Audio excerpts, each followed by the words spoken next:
Joost van Dyke was a Dutch privateer who was one of the earliest European settlers in the British Virgin Islands in the 17th century, and established the first permanent settlements within the territory. The islands of Jost van Dyke and its smaller neighbour Little Jost Van Dyke, as well as Little Dix Bay on Virgin Gorda Island, are named after him. Soper's whole settlement. The early colonial history of the British Virgin Islands is not especially well documented. However, it is known that during the early years of the 17th century, the Van Dyke had created a small settlement at Soper's Hole on Tortola's west end, leading a largely unremarkable career as a privateer, a pirate, and that he was trading with the Spanish settlers in Puerto Rico in breach of a papal concession to the Spaniards. Between raids, Van Dyke and his crew farmed cotton and tobacco. By 1615, Van Dyke's settlement was recorded in Spanish contemporary records as having expanded, and consisting of Dutch, French and English pirates, who had constructed some small defenses. At this time the Spanish governor in Puerto Rico began to regard Van Dyke less as an irritation and more as a potential threat to Spanish trading interests in the region.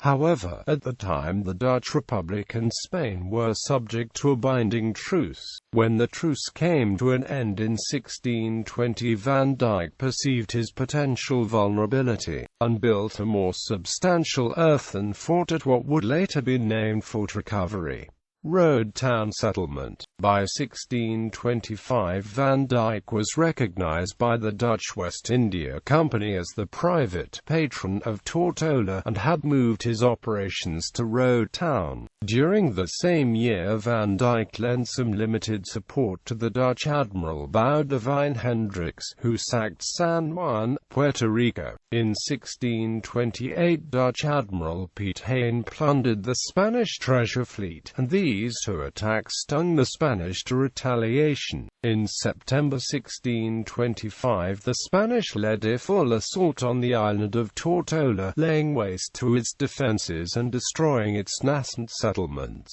Joost van Dyke himself escaped to the island that would later bear his name, and sheltered there from the Spanish. He later moved to the island of St. Thomas until the Spanish gave up their attacks and returned to Puerto Rico.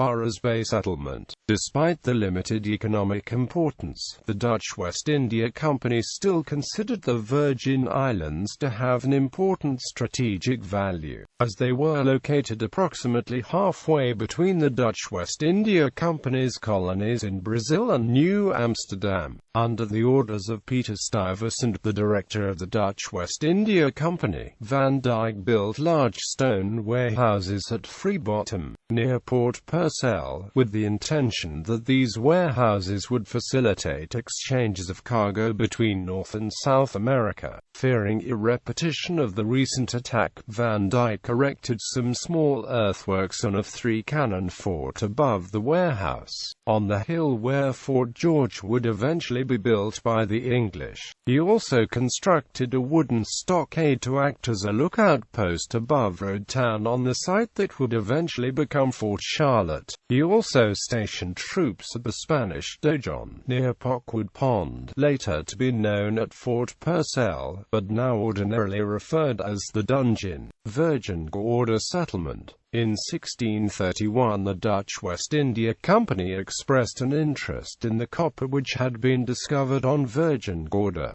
Joost van Dyke set up another settlement on that island, which came to be known as Little Dix.